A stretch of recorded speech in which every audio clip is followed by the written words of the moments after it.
चुनाव के होने वाले हैं और सभी राजनीतिक पार्टियों ने कमर कस ली है, चाहे बात परिवर्तन यात्रा की हो। अभी फिलहाल मुख्यमंत्री अशोक गहलोत भी देवदर्शन यात्रा पर जाने वाले हैं और वो 9 दिन की रहेगी और 18 जिलों से होती हुई 38 विधानसभा क्षेत्र कवर करेगी। हमारे साथ खास बातचीत के लिए विद्यानगर से जनसेवक है गुलाब सिंह इंदौर मौजूद है। लगातार परिवर्तन यात्रा हो रही है। अब फिलहाल मुख्यमंत्री जी ने भी एक यात्रा शुरू की है, देवदर्शन यात्रा, क्योंकि जिस तरीके से बीजेपी के आरोप प्रत्यारोप लगाते रहे कि ये हिंदू की विरोधी सरकार है, तो किस तरीके से यात्राओं को कवर करेंगे आप?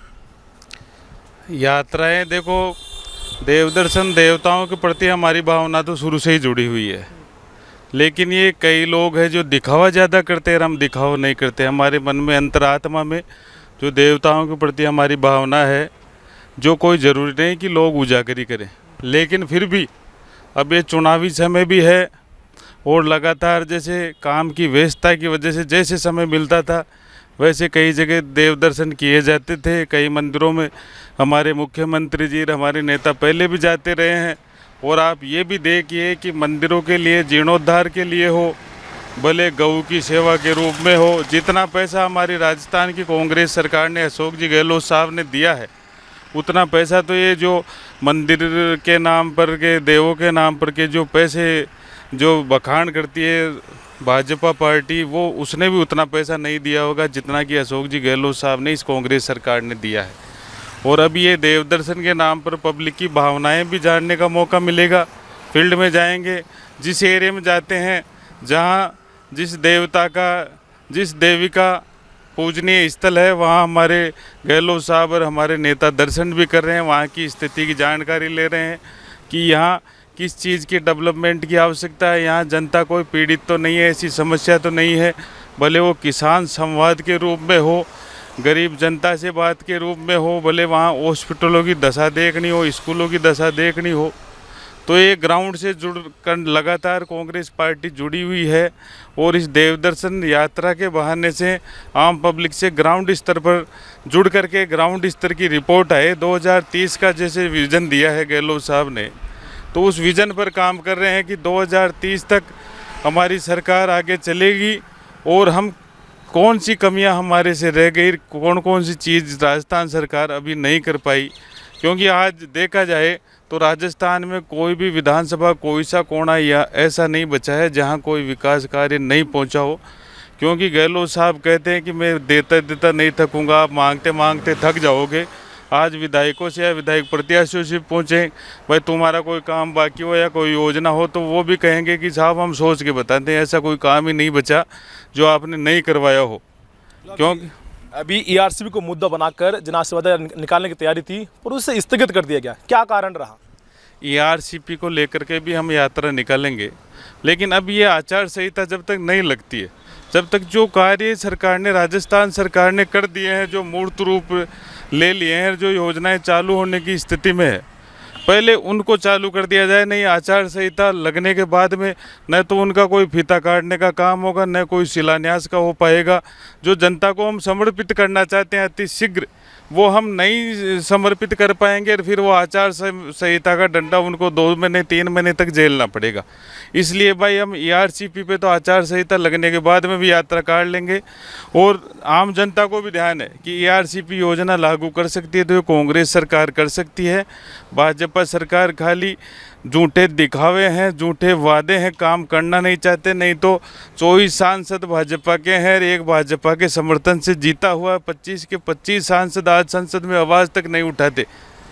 ऐसा क्या चक्कर है कि ये भाजपा से पब्लिक की भावना के हिसाब से जोड़ करके उनका मन जीत करके किसी भी फार्मूले से जीत करके जा रहे हैं और वहाँ राजस्थान की जनता की आवाज़ ही नहीं उठा रहे हैं। तो ये तो दोगलचारा है। यहाँ की जनता को भी सावधान रहना होगा कि जिस हिसाब से पब्लिक की भावना के अनुरूप यहाँ राजस्थान सरकार कांग्रेस सरकार फैसले ले रही है और अगर हम इसी सरकार को आगे बढ़ाते हैं, मजबूती देंगे, तो ईआरसीपी की योजना भी साकार होगी। भले केंद्र सरकार उसमें मदद करे या नहीं करे, ये गहलोत साहब ने कह दिया है कि राजस्थान सरकार अपनी जेब से पैसा लगा करके ये योजना साकार करे, लेकिन राजस्थानियों के साथ दोगलापन नहीं होगा, भेदभाव नहीं होगा। राजस्थान विकास के हर आयाम पे खड़ा मिलेगा, लोगों को रोजगार मिलेंगे, पानी की व्यवस्था होगी, नदियों से नदियाँ जुड़ेगी। यात्रा को स्थगित करने का कारण क्या था? ये ऐसे लोग कह रहे हैं कि पूरी राजस्थान में यात्रा होने वाली थी और वहाँ पायलट का दबदबा है, तो कहीं ना कहीं भीड़ जुटा नहीं पाता अगर पायलट वहाँ नहीं पहुँचेंगे तो। नहीं नहीं, ऐसी कोई स्थिति नहीं है। पायलट साहब, गहलोत साहब, सब हम एक हैं।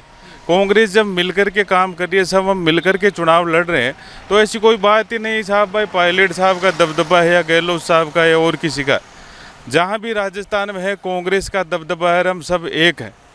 भले उसमें कौन सी जाति का वोट बैंक ज़्यादा आता है, कौन सा समाज ज़्यादा है, उससे कोई फ़र्क नहीं है। हमारा कांग्रेस का वोट बैंक है, कांग्रेस की जनता है, कांग्रेस के प्रति उनकी मानसिकता है।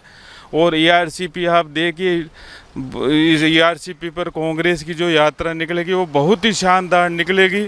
और आप देखिए, विविधता में एकता का मैसेज ये कांग्रेस ही दे सकती है। 3600 कौम को साथ लेके चलने वाली, सभी धर्मों को साथ लेके चलने वाली, और ये जनता की मांग है जो साकार होगी।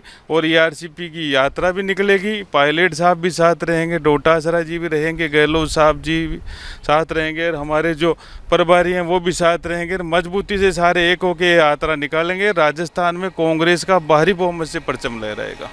अभी कल यहाँ JP नड्डा पहुँचे हैं और अमित शाह भी यहाँ आए हुए हैं। क्या लग रहा है इस बार के चुनाव में जिस तरीके से मीटिंग का दौर चल रहा है, परिवर्तन यात्रा हुई, प्रधानमंत्री पहुंचे हैं, अभी फिलहाल फिर प्रधानमंत्री आने के दावे किए जा रहे हैं कि 2 तारीख को आ सकते हैं।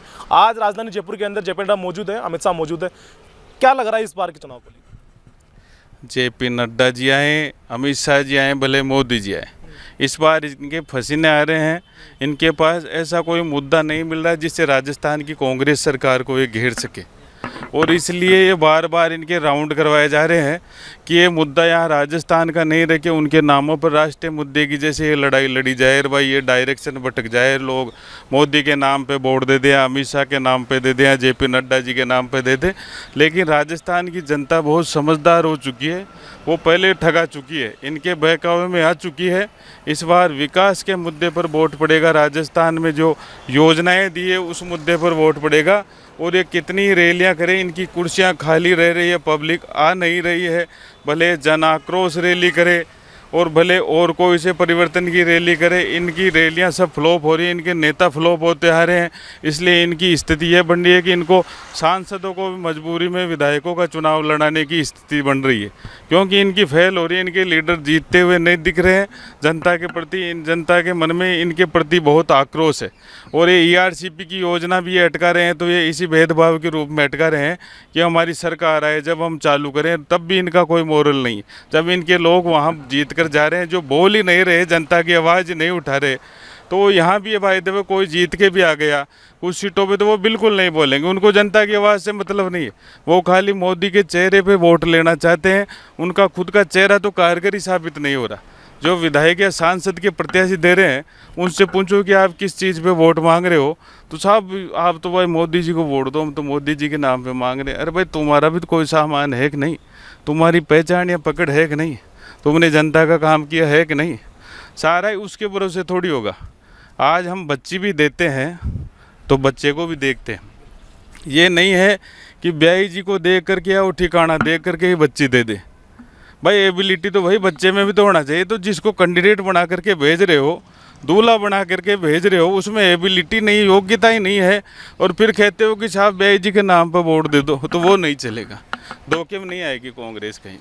बिल्कुल, ये हमारे साथ विद्यानगर से तैयार भी कर रहे हैं और कांग्रेस के नेता भी हैं। साफ तौर पे कहा कि चाहे JP नड्डा आए, अमित शाह आए या फिर प्रधानमंत्री नरेंद्र मोदी, इस बार की जो गहलोत सरकार ने जो कल्याणकारी योजना ला रहे हैं उसके आधार पर जनता इनको वोट देगी और सरकार रिपीट कर पाएंगी। फिलहाल हम जहां मौजूद है, ये कांग्रेस का वॉर रूम है, जहां अभी कल मुख्यमंत्री अशोक गहलोत ने आज से 27 तारीख से ही एक यात्रा शुरुआत की, देवदर्शन की यात्रा, जो 9 दिन की होगी और 18 जिलों से होती हुई 38 विधानसभा क्षेत्र से होकर गुजरेगी।